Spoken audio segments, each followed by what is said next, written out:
Hello friend, welcome to my next episode of History and Culture. Today I'm going to talk about Xerxes the Great.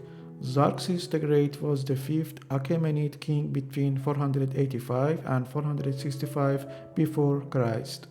Darius the Great had many sons, but Darius chose Xerxes, who was the eldest son of Atusa and his successor.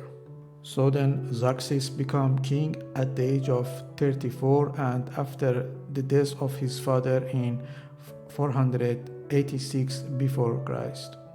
He ruled over a country that was the largest empire in the history of the world in terms of the percentage of people who lived in it. For example, 12% of the world's people lived in this area. The name of Xerxes in Persian is called Khashai-Arsha, is delivered from two parts. First part is Khashai and the second part is Arsha.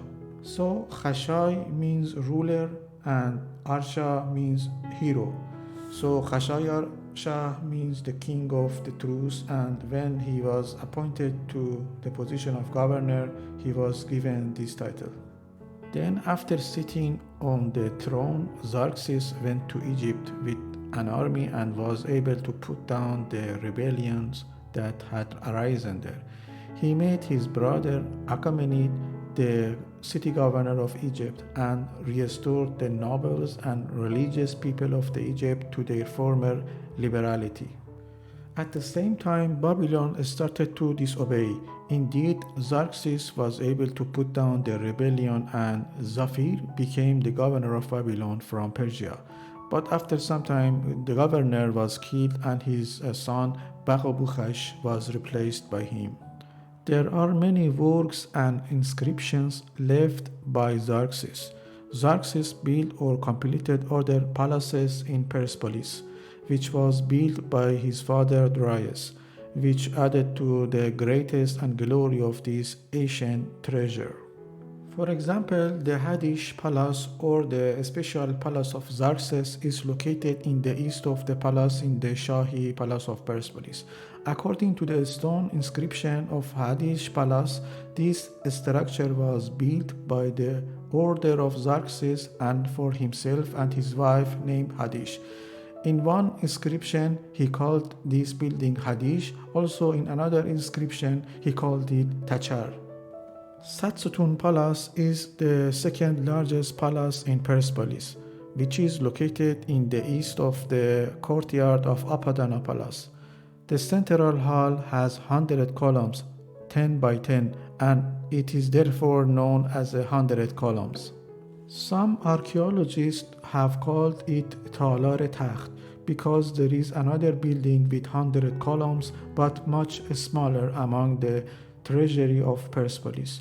But because the name 100 columns has been very famous and common for a long time, it is used this name in the book. So out of all the main columns of the hall, only two the remaining number were taken to Chicago in 1930.